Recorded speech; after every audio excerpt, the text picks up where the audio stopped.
Shalom, meus queridos, Shavua Tov.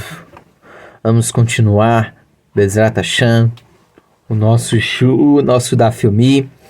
Vamos agora para o capítulo, a página 20. Continuando do finalzinho da página 19b do Tratado do Talmud. Então, a Torá, antes de continuar, a gente viu na página passada, né, 19a, 19b, alguns assuntos, dentre elas o que vai culminar nessa página é justamente, olha, qual que é mais importante? Kavod mitzvah ou kavod, né, ou seja, honra ao homem ou honra à Torá? Como assim? Às vezes vai ter mitzvot que são deoraitas, mas fazer alguma coisa em honra ao homem, de uma certa forma, entra nesse marloket, nessa disputa, que é o seguinte: vai ter mitzvot que são deoraitas, que devo ou não devo fazer. No caso, como foi dito antes, um Kohen, falaram de um Rav, que era um Kohen, que ele passava, né, pelo cemitério, quando viu, né, corria e ficava pulando entre a questão do cemitério para poder honrar um rei de Israel. Então, qual que pesa mais? É isso que é o Marloket da Guimarães. Qual que pesa mais? A questão da honra da mitzvah, ou deixar de fazer certas coisas, ou fazer certas coisas que não são mitzvah deoraita. É isso que a Guimarães está trazendo sobre esse ponto, né? Então, ele diz o seguinte: e por que devemos ser lenientes? Deveríamos dizer, não há sabedoria, nem entendimento, nem conselho contra o Eterno. Como orientou Rav sobre Shatnez. Lá, que é mistura de lã e linho. Lá o caso é diferente, pois neste caso está escrito: os evitarás. O que nos dá uma indicação de que em alguns casos está permitido evitar. E não podemos aprender, a partir desse caso específico, entender a regra para outros casos. Então a Torá estabeleceu que concerne ao Nazir. Não se purificará por seu pai, por sua mãe, por seu irmão e por sua irmã, quando estes morrerem, quando o nazirado do seu Deus está sobre sua cabeça. Então ela vai questionar, ele vai trazer uma análise a respeito disso. E ela diz o seguinte: os decretos dos sábios podem ser revogados em detrimento do respeito devido a um ser humano, mas mitzvot da Torá não podem. Ou seja, os decretos dos Rachamim vêm das mitzvot lotase, né, de não faça. Porque a Torá deu ordem para Rachamim, como está escrito na Parashá Shoftim, que tudo que eles fizerem você deve acatar, e ali vai estar muito ligado a mitzvah de não faça. Então vai ter decretos que, mesmo que os decretos de Rabanan estão apoiados numa mitzvah deoraita, que é a mitzvah ouvir os sábios, nesse sentido, a honra ao homem é maior do que os decretos de Rabanan, embora os decretos de Rabanan estão apoiados na mitzvah deoraita, como a gente vai ver em Shoftim, a eles ouvirás. A Torá já havia determinado não se aproximará do cadáver algum, né? E o versículo seguinte traz o caso dos pais, da mãe, do irmão e da irmã, que já estavam inclusos na proibição anterior. De maneira que podemos concluir que há um ensinamento a aprender de cada um desses casos. Ou seja, o que isso está ensinando? Olha, o Passuk anterior já nos ensinou que não se poderia se aproximar de um morto. Então por que ele está falando agora específico? Pai, mãe, ele já falou morto. Qual que é o motivo? Pois a Torá não traz palavras supérfluas. Então venha e aprenda, e por sua irmã, o que tem as escrituras a dizer? Eis que nos ensina sobre os casos de uma pessoa que estava a caminho de oferecer o seu sacrifício de peça, né? Ou circuncidar o seu filho, que são mitzvot de oraita, e ouviu que faleceu-lhe um morto, algum parente, e poderia pensar que deveria retornar se impurificar-se. Mas dirias que não deve se impurificar. Talvez poderia dizer que eu deveria se impurificar porque é uma mitzvah. Ou talvez poderia pensar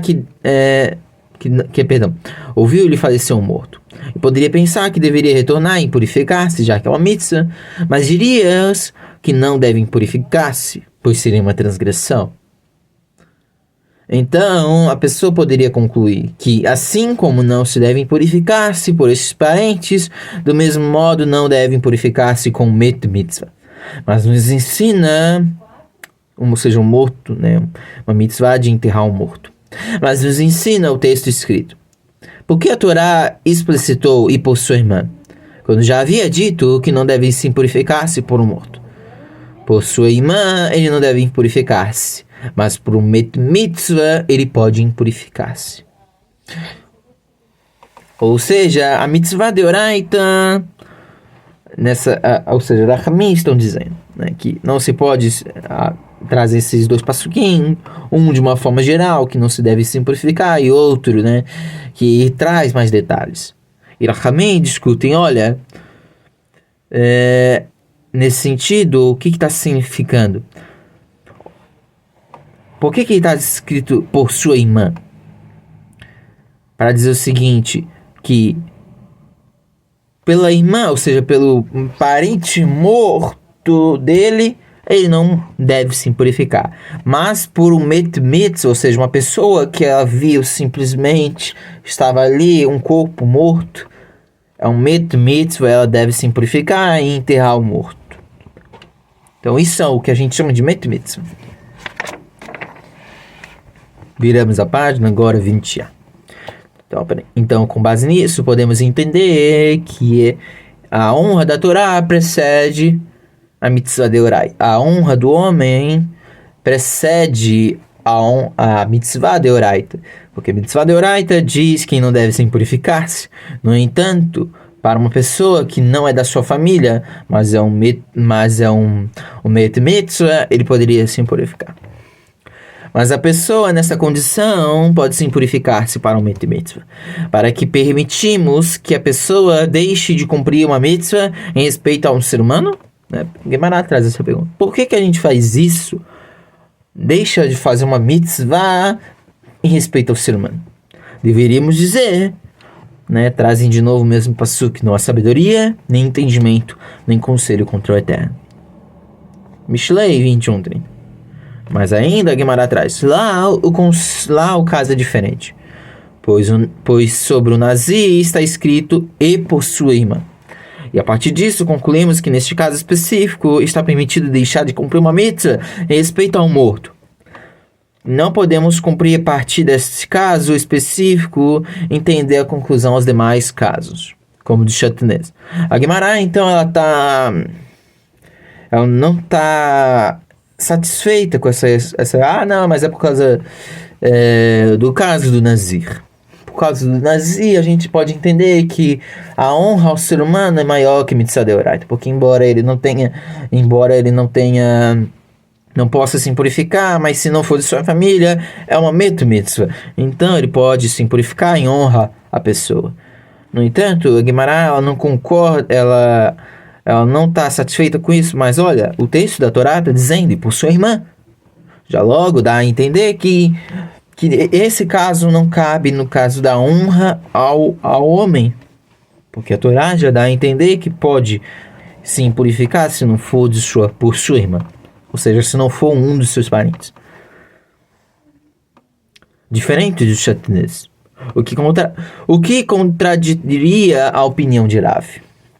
Este caso é diferente, pois não se trata de transgredir alguma proibição, mas de shev ve'al taseh, sente-se e não farás. Ou seja, neste caso a pessoa simplesmente deve abster-se de fazer uma mitzvah, mas não perpetra uma transgressão. Ou seja, Ele deixa de cumprir uma mitzvah, mas ele não transgride. Mas ele não perpetra uma transgressão. Porque a Torá já dá a entender que se não for de sua família, ele pode se impurificar. Se for um mitzvah. Não qualquer impureza, né? Ele achou um morto e enterrou. Neste caso, está permitido agir primando pelo respeito ao ser humano. Não está permitido permitido transgredir uma mitzvah da Torá em respeito a um ser humano. Pois, daí trazem de novo, né? Não há sabedoria, esse passuque, não há sabedoria, nem entendimento, nem conselho contra o Eterno. Disse-lhe Rav Papa a Abaye: em que eram diferentes os primeiros sábios, ou seja, os primeiros sábios das gerações anteriores, para que aconteciam milagres, e em que somos nós diferentes, que não acontecem milagres. Então a Guimará traz essa pergunta. Olha, o que tinham os primeiros sábios que nós não temos, que lá tinha milagres e nós não temos? Se é por causa do afinco no estudo, eis que nos anos de Rav Yehudá, todo estudo era sobre os tratados da ordem de Nezikim. E nós estudamos os tratados das 6 ordens. Se for no estudo, então no tempo de Yehudá era muito forte. Né? Se é por causa do afinco no estudo, eis que nos anos de Rav Yehudá, todo estudo era sobre a ordem, sobre os tratados de Nezikim. E nós estudamos os tratados das 6 ordens. Ou seja, nós estudamos muito mais, porque no tempo de Rav Yehudá focavam no tratado de Nezikim. E além disso, quando Rav Yehudá estudava o tratado de Okatsim, né? Refere-se aos cabos de frutas e verduras que devem ser considerados parte do mesmo para julgá-los como puros ou impuros. Ao chegar na halahá, a mulher que cozinha uma verdura na panela, né? E alguns acreditam que se refere às azeitonas que foram curtidas juntamente com suas folhas que são puras, dizia: uma discussão entre Rav e Shmuel vejo aqui. Ou seja, Rav Yehudá considerava um estudo difícil. E nós estudávamos o tratado de Okatsim de 13 formas diferentes. Por outro lado, Rav Yehudá tirava um dos sapatos para começar um jejum, para pedir por chuva. Imediatamente vinha chuva. E nós infligimos nossas almas e privações e clamamos com veemência, mas não somos ouvidos. Olha só aqui, Guimarães. Se for para o estudo de Torá, eles só estudavam eles focavam em um tratado. E nós estudamos todos. Se for porque certas partes ele tinha no tratado de Okatsim, tinha dificuldade em certo ponto, como foi dito da questão da mulher que cozinha uma verdura na panela, ou de azeitonas que foram curtidas juntamente com suas folhas são puras, para nós não é difícil isso. Essas partes que foi dito, né, não é difícil. No entanto, quando o Rav Yehudá ele começava o seu jejum, ele tirava um dos sapatos, aí pedia por chuva. Para começar o seu jejum, e pedia por chuva. E imediatamente caía chuva. E a gente aflige, nada. Abaye tenta esclarecer a diferença entre os primeiros sábios e sua própria geração, enfatizando o motivo pelo qual os primeiros têm mais méritos. E disse Abaye a Rav Papa: eles, os primeiros, estavam dispostos a entregar suas vidas por Kiddush Hashem, santificação do nome de Hashem. Nós não entregamos nossas vidas por Kiddush Hashem. Essa explicação de Abaye a Rav Papa. Olha, os Tanaim faziam Kiddush Hashem entregando suas próprias vidas, e nós não. Como ocorreu com o Rav Ada bar Ahavá, que viu aquela mulher Kutit vestindo um cabalta, roupa com mescla de tecidos de mercado, e ele pensou se tratar de um Bat Israel, uma moça judia, e levantou-se e arrancou-lhe esta veste. E descobriu-se que esta questão tratava-se de uma kutit, e impuseram a Rav Ada uma retratação de 400 zin, pelo ultraje que causou esta mulher. E disse Rav Ada à mulher: qual é o teu nome? E disse-lhe: Matum. Disse-lhe então Rav Ada, como um jogo de palavras, pois Matum se assemelha à palavra Matain, que significa Matum, Matum. Ou seja, 200, 200. 400 zin é teu valor. Olha só que coisa engraçada. Aqui é a Gematria praticamente que Rahamim estão usando.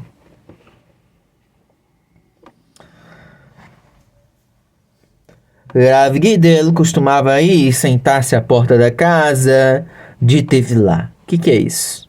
Tevilá. Ou seja, ele se acostumava a sentar na porta do mikvah, do mikveh. Ao ver as mulheres que se encaminhavam para lá, lhes dizia: assim vocês devem ingerir, e assim devem imergir. Se vocês devem imergir, assim devem imergir. Explicando as halachot sobre a imersão. E disseram-lhe os sábios: o Senhor não teme o Yetzer Hara, a má inclinação? Disse-lhes: aos meus olhos elas são como patos brancos. Porque tem esse princípio que homem ensina homem, mulher ensina mulher. Então por isso que você não teme a Yetzer Hara? Disse-lhe: aos meus olhos elas são como patos brancos. Ou seja, não tem nada, sinto nada por elas. Rabi Yohanan costumava ir e sentar-se à porta da casa de Tevilá, ou seja, do mikveh, e dizia: quando saíram as filhas de Israel e vieram da imersão, olharam para mim e terão para si filhos bonitos como eu. Disseram-lhe os sábios: o Senhor não teme Ain Hará, mal olhado? Disse-lhes: eu venho da descendência de Yosef, e sobre ela o mal olhado não tem poder. Como está escrito, Yosef é um ramo frutífero sobre uma fonte. E disse Rabi Abahu: não se deve ler a lei Ain sobre uma fonte, mas sim o lei Ain acima do olho. Então não leia Yosef é um ramo frutífero sobre uma fonte. Não leia sobre uma fonte, mas sim ramo frutífero sobre acima do olho. Assim como em português a palavra hebraica utilizada para designar fonte também pode ser olho d'água. Rabi Yosef, filho de Rabi Hanina, disse que aprendemos isso daqui: e multipliquem-se abundantemente no meio da terra. Bereshit 48:16. Esta é a bênção dada por Yaakov aos filhos de Yosef. A palavra Igdu, multipliquem-se, tem sua raiz na palavra Dag, que significa peixe. O que podemos dizer sobre os peixes que estão no mar? As águas os cobrem e, portanto, o mal olhado não tem poder sobre eles. O mesmo se dá em relação à descendência de Yosef. O mal olhado não tem poder sobre eles. E se quiser, pode-se dizer também: o olho que não quis ter proveito do que não lhe pertencia, não sofre de influência do mal olhado. É interessante esse ponto, né? Que para Rahamim é a mesma coisa. Por isso, esse conceito de Ain Hara, né, de olho mal, né, olho gordo, nesse sentido, e isso é fortalecido também pelo nosso Mashiach Yeshua, né, falando também sobre a questão do olho. Mishnah. As mulheres, os escravos e os menores estão isentos de recitar o Shema. É isso que traz agora, a Gemara traz essa Mishnah. As mulheres, os escravos e os menores estão isentos de citar Shema e da mitzvah do Tefilin, mas estão obrigados a rezar e têm suas casas, mezuzot, e recitar o Bikat Amazon, as bênçãos posteriores à refeição. Agora traz a Guimará comentando essa Mishnah. Kerat Shema.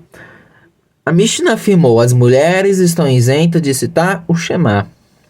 Mas isso é simples e óbvio.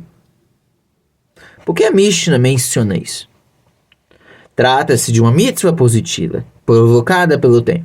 Ou seja, o que ocorre em horário específico e sabemos que as mulheres estão isentas de todas as mitzvot positivas, provocadas pelo tempo. Por que então a Mishnah menciona que as mulheres estão isentas de citar o Shema? Se não há necessidade. Para quê? O que poderíamos dizer? Uma vez que a mitzvah do Shema envolve a aceitação do jugo da majestade celestial, deve haver aqui uma exceção. E as mulheres devem ser obrigadas a esta mitzvah. Então, parece que desta Mishnah nos soa ao contrário, que ainda assim as mulheres estão isentas da mitzvah. Estão isentas da mitzvah do Tefilin. E isto também é simples e óbvio. A mitzvah do Tefilin também está atrelada a um horário. Para que a Mishnah teve de explicitar este caso, aparentemente óbvio? O que poderíamos dizer? Uma vez que há uma conexão na Torá entre mezuzot e Tefilin, pois está escrito atrás, o Tefilin por sinal da tua mão, e te serão por frontais entre teus olhos. E escreverás mezuzot nos umbrais de tua casa e nas tuas portas. Poderíamos pensar que as mulheres estão obrigadas a colocar os mezuzot e devem também atar sobre si Tefilin. Então, nessa Mishnah, nos soa ao contrário. Então, de acordo com essa Mishnah, ela fortalece que a mulher não está desobrigada da mitzvah do Shema, Kriyat Shema, e também da questão do Tefilin. Desta Mishnah, nos soa ao contrário. Aprendemos que as mulheres estão isentas de colocar Tefilin. Mas estão obrigadas a rezar. Isso também parece óbvio, pois a reza consiste em pedir misericórdia. Não se trata, portanto, de uma mitzvah provocada por um horário específico. Por que então a Mishnah explicitou a obrigação da reza? Por que diz para que é obrigatório, sendo que a mulher deve rezar, sendo que isso não é algo novo? O que poderíamos dizer? Uma vez que está escrito sobre a reza, à noite, de dia e pela tarde, Tehillim 55:18, poderíamos pensar que há horários para rezar, e este preceito se assemelha a uma mitzvah positiva provocada pelo tempo. A Mishnah vem nos ensinar que não devemos considerar a reza como uma mitzvah provocada pelo tempo, e portanto as mulheres estão também obrigadas a rezar, ou seja, mesmo que não está ligado, mesmo que as mulheres estão isentas, como foi dito aqui, por isso que a Mishnah reforça, as mulheres estão isentas, porque poderia pensar-se como é a aceitação do jugo dos céus, elas seriam obrigadas. Nesse sentido, a Mishnah trouxe para dizer que ainda assim, como está ligado à questão do tempo, não precisa, elas estão isentas de cumprir essa mitzvah. Então, nessa questão, por que Rahamim colocam que elas estão obrigadas a rezar? Porque poderia pensar que rezar estaria ligado ao tempo. Então, elas não precisariam rezar. Estão isentas. Quando a gente fala que estão isentas, nesse sentido, quer dizer que elas não estão obrigadas. Quer dizer o quê? Que elas não estão pecando. Mas se elas colocam, quer dizer que elas também ganham mérito também, ganham luz, embora não tanto quanto o homem, que é obrigatório. Tirando a questão do Tefilin, claro que não é um aparato para mulheres. Então a gente conclui dessa Mishnah que a reza é obrigatória e que não tem ligação com o horário. E até em suas casas mezuzot. Peshitá. Isso é simples e óbvio. Não se trata de uma mitzvah positiva determinada por um horário específico. É claro que as mulheres são obrigadas à mitzvah da mezuzá. Por que então a Mishnah diz isso? O que poderíamos dizer, uma vez que há uma conexão nas escrituras entre mezuzot e o estudo da Torá, pois está escrito em ensiná-las aos vossos filhos, falando delas. Escrevê-la eis nos umbrais de vossas casas e nas vossas portas. Devemos concluir que, assim como estão isentas de ocupar-se regularmente do estudo da Torá, as mulheres também estão isentas da mitzvah de mezuzá. Então, nesse sentido, a Mishnah assim, nos ensina que não é assim. As mulheres estão obrigadas a ter mezuzot, porque, de acordo com o Passuk, vai estar atrelado o estudo da Torá, o estudo afinco da Torá, junto com a questão de mezuzot. Então, se a mulher, porque pelo judaísmo, a mulher não está vinculada ao, pelo menos em estudos mais profundos, como Torá oral, Guimará, elas não estão obrigadas estão isentas do estudo nesse sentido afinco como o homem tem. Então poderia pensar que mezuzot ela está isenta, mas no caso não é assim. O estudo afinco da Torá ela está isenta. Logo, vou repetir, isento não quer dizer que ela não possa, mas ela pode cumprir, só que não vai receber tanto mérito quanto o homem que é obrigado. Da mesma forma, eu poderia pensar dessa forma com a questão da mezuzá, ela estaria isenta. Mas não, a Mishnah ensina que elas são obrigadas à questão de ter mezuzot. E a recitar a Birkat Hamazon. Isso é simples e óbvio. Interessante que sempre aqui a palavra, como a Guimará foi feita em hebraico, em aramaico, então vai ter a palavra peshita, que é a palavra que a gente também fala para peshita, né? Da Brit Hadashah. Isso é simples nesse sentido pestar e óbvio. Recitar as bênçãos após a refeição numa mitzvah determinada por um horário específico.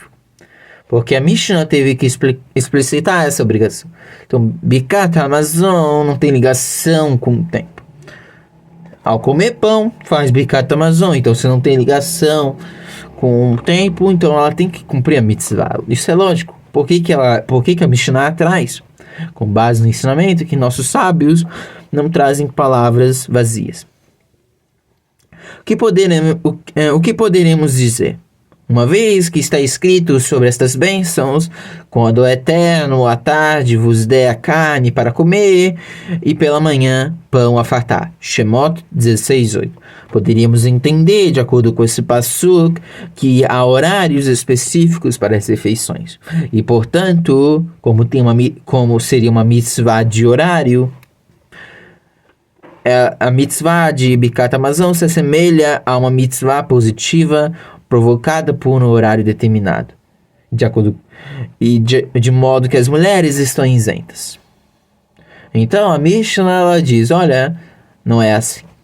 A Birkat Hamazon não necessita de horário. É uma mitzvah positiva que está isento de horário. Então a mulher é obrigada a fazer Birkat Hamazon.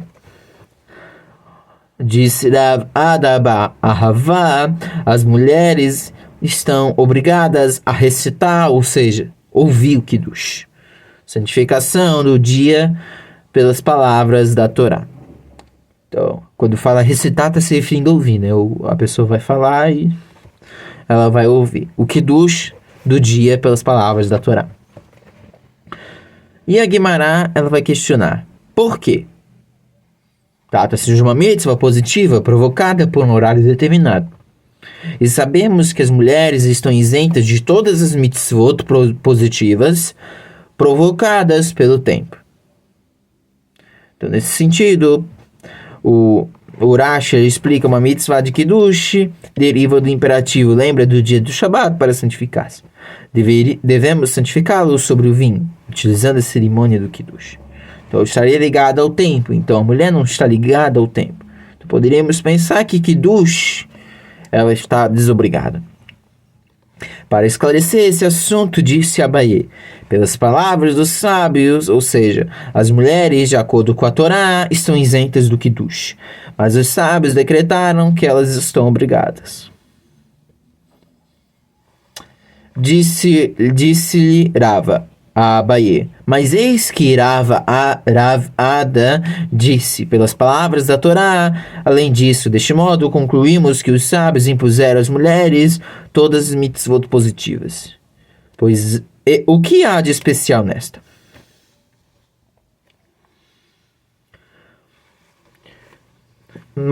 E disse Rava, o Passuk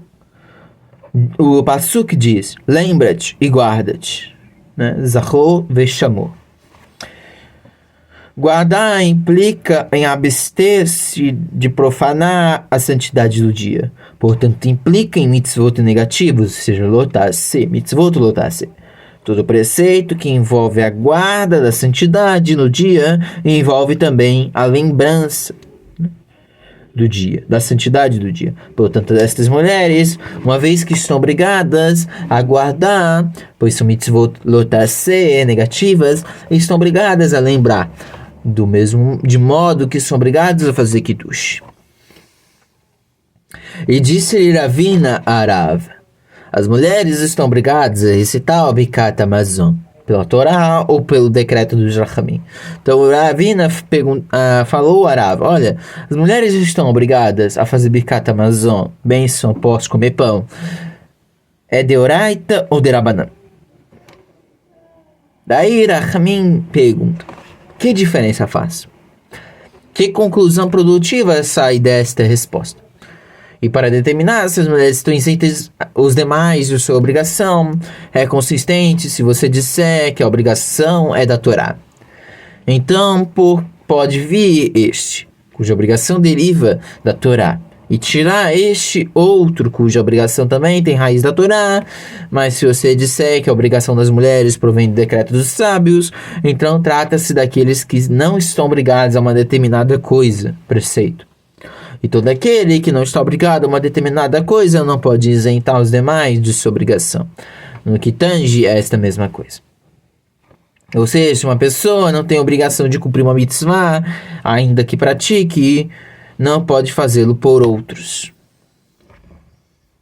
Se é uma mitzvah de Rabanan, ela não pode fazer por outros como se fosse mitzvah de Oraita.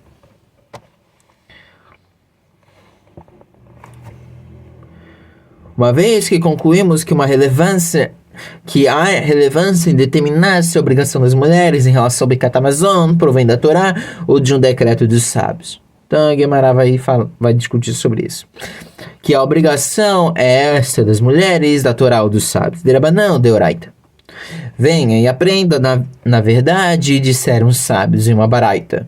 Um filho pode citar para seu pai, e um escravo pode citar para seu senhor. E uma mulher pode citar para o seu marido. Mas disseram os sábios, uma maldição recairá sobre o homem que precisa que sua mulher e seus filhos excitem por ele.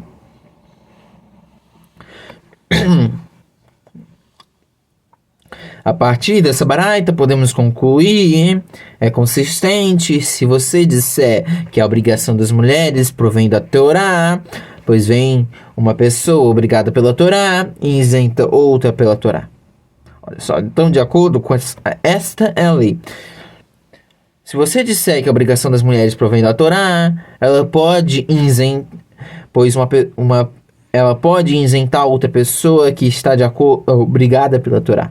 Então ela, se a mitzvah, Birkat Hamazon, por exemplo, como foi dito aqui, se a mulher é obrigada pela mitzvah de Oraita, se é uma mitzvah de Oraita para a mulher, então ela pode isentar outras pessoas que são obrigadas pela mitzvah de Oraita.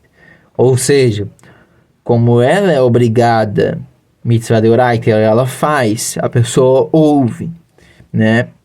Ela fazendo mitzvah de Oraita, então o cumprimento dela equivale ao cumprimento dela, da pessoa que está ouvindo.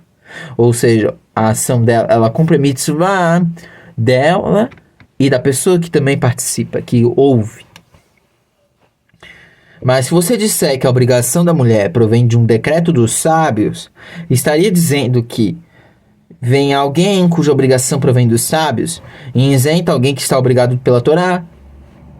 Como se pode dizer isso? Ou seja, se ela é de Rabanan, se o Birkat Hamazon é uma obrigação para a mulher de Rabanan, ou seja, dos rabinos, ela não tem como cumprir, não tem como fazer se ela fizer, não tem como isentar uma outra pessoa, sendo que para aquela outra pessoa é de Oraita. E na sua opinião, um menor de idade, ou seja, que não tenha 13 anos de idade, não fez bar mitzvah, é obrigado a cumprir mitzvot da Torá? Então, Guimarães traz essa questão. Ó, o menor não fez bar mitzvah, é obrigado a cumprir as mitzvot da Torá? É claro que este menor é isento, de acordo com todas as opiniões. Todas as opiniões ensinam que o menor, ou seja, quem que não fez bar mitzvah, está isento. Fazer, por exemplo, brachot, né, de Anet Latedai. Barua tá achando que no Melech Haolam, que deixando. O que é deixando? Que não santificado com todos os mandamentos. Mas ela não tem a obrigação. Então, uma criança, né, que não fez bar mitzvah está isenta de brachot antes de cumprir alguma mitzvah. Ela simplesmente faz a lavagem das mãos ou simplesmente coloca o talit. Não tem bracha. Mas a Baraita afirmou que um filho, ou seja, de menor, pode recitar por seu pai. Como assim? Senão que no caso estamos tratando aqui. Somos obrigados a concluir que a Baraita trata do caso como o de um homem que comeu uma medida dos sábios. Comeu uma medida dos sábios. E veio alguém que está obrigado também pelos sábios, para isentá-lo de uma obrigação de Rabanan, dos sábios. Ou seja, a Torá nos ordena recitar o Birkat Hamazon somente após comer uma refeição e saciar-se, mas os sábios decretaram que, mesmo que uma pessoa coma um kezait, né, de acordo com o Rabi Meir, ou um kebeitza, de acordo com o Rabi Yehudá, é uma medida, né, são duas medidas, deve recitar o Birkat Hamazon. Neste caso, a obrigação do homem não provém da Torá, mas de um decreto de Rabanan. E seria a mesma obrigação de um menor. Portanto, podemos dizer que a Baraita está tratando justamente de um caso como este. Ou seja, ele seguiu, né? Fez, né, de acordo seja com o Rabi Meir, que é um Kezait, ou seja, de Kabetza, que ele na questão de recitar o Birkat Hamazon, nesse caso, não provém da Torá, mas de Rabanan. Então, talvez, nesse caso, um filho poderia fazer, já que é de Rabanan. Ensinou Rav Vira. Algumas vezes disse em nome de Rabi Ami, e algumas vezes disse em nome de Rabi Assi. Disseram os anjos diante do Santíssimo Bendito seja. Então, Talmud vai trazer uma Agadá. Disseram uma história, né? Disseram os anjos diante do Santíssimo Bendito seja. Amru melachei, né? Ribon, perdão. Lifnei HaKadosh Baruch Hu. Ribon shel olam katuv betorateha. Ó soberano do universo, eis que está escrito em tua Torá que não privilegia pessoas no Sepanim e não aceita suborno. E acaso tu não privilegia Israel no Sepanim? Como está escrito, o Eterno levanta sobre ti o seu rosto no Sepanim. Bamidba. Disse-lhe, e como poderia não privilegiar Israel? Hashem falou, como poderia não privilegiar Israel? Eis que escrevi a eles na Torá, comerás e fartarás, e abençoarás o Eterno teu Deus. Ele impõe sobre si de recitar Abrahá, preocupando-se em acurar a medida de um kezait e até um kebeitza. São duas medidas diferentes, conforme vimos. Um Baal Keri. Agora traz um trecho da Mishnah, né, um capítulo da Mishnah que diz o seguinte.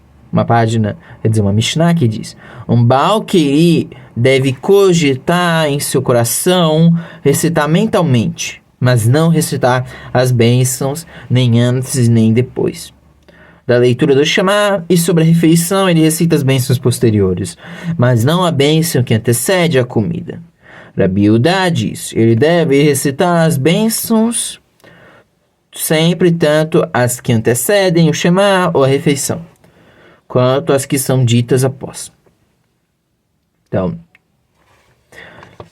de acordo com isso, ele pode cogitar em seu coração, ou seja, não falar né?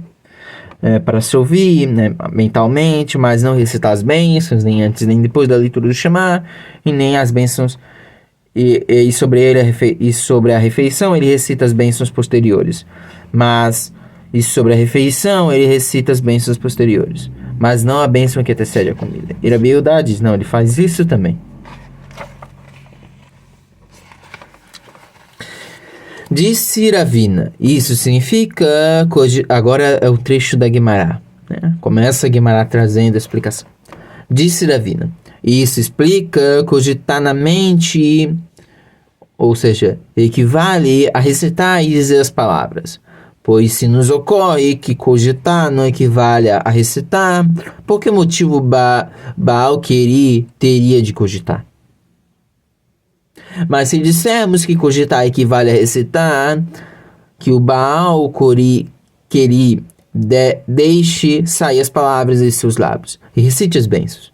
Pois se cogitar é como recitar, e lhe é permitido cogitar, porque não lhe é permitido recitar. Pois assim encontramos quando do recebimento da Torá do Monte Sinai, todos os homens tiveram de abster-se de 2 mulheres e imergir na mikva, para purificarem-se e somente então receber a Torá. Portanto, determinaram os sábios que o Baal Queri deve purificar-se antes de citar as palavras da Torá. Então aqui Rachamim estão dizendo, olha, pois se cogitar é como recitar, lhe é permitido cogitar. Por que não lhe é permitido cogitar? Cogitar é mentalmente. Pois assim encontramos quando o recebimento da Torá. Todos os homens tiveram de abster-se de 2 mulheres, imagina mikva, para purificarem e somente então receber a Torá. Portanto, determinaram os sábios que um Baal Queri deve purificar-se antes de citar a palavra de Torá. Ou seja, deve fazer um mikva, se estiver impuro, fazer um mikva, né? Cogitar, né, como foi dito, é a questão do ler mentalmente e recitar é falar, né? Então até aqui a gente chegou na página da Guimará. Vamos continuar Bezrat Hashem amanhã, se Deus quiser. E desejo uma ótima semana, meus queridos. A gente aprendeu muitas coisas interessantes, né? Dessa questão da recitação mentalmente. Mentalmente mentalmente de acordo com Baal Queri, né, de acordo essa questão na Mishnah, ensinado isso, ele poderia fazer o Shema, mas não as bênçãos antes e depois, né? Mas antes e depois e da leitura do Shema, e nem também as bênçãos posteriores ou anteriores. Rabi Yehudá diz, ele deve recitar as bênçãos sempre, tanto as que antecedem o Shema ou a refeição, quanto as que são ditas após, né? Daí a Guimará vai trazer esse debate sobre isso, né? Vou até repetir aqui, mas se dissermos que cogitar, ou seja, falar mentalmente, equivale a recitar, ou seja, é a mesma coisa que falar, que o Baal Queri deixe de sair as palavras em seus lábios. Se é a mesma coisa, então fale. Recite as bênçãos. Pois se cogitar é como recitar o que lhe é permitido. Se cogitar é como recitar, e lhes é permitido cogitar, por que não é permitido recitar? Pois assim encontramos quando do recebimento da Torá do Monte Sinai. Ou seja, aqui a Guimará traz esse questionamento. Olha, se um Baal Queri, ele pode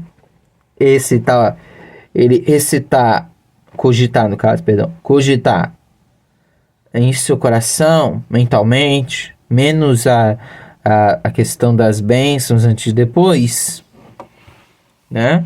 Bênçãos antes e depois, e no caso que Rabi Yehudá diz, não, ele deve recitar as bênçãos sempre, tanto antes que antecedem o Shema ou refeição. Então, os Rachamim traz, se ele pode recitar, mas não as bênçãos antes e depois, então que ele faça tudo falando. Ele traz essa questão, essa diferença. Por que isso é tão importante, né?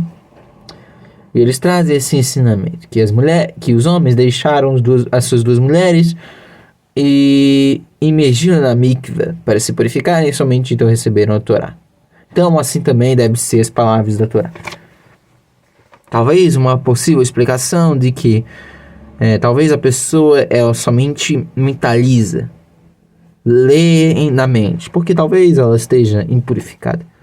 Não sabemos, vamos continuar aí no estudo da Filmi Baruch Hashem. Então vamos continuar, a gente está no comecinho dessa questão, desse debate, desse machloket, de cogitar, ou seja, falar na mente, ou recitar, né?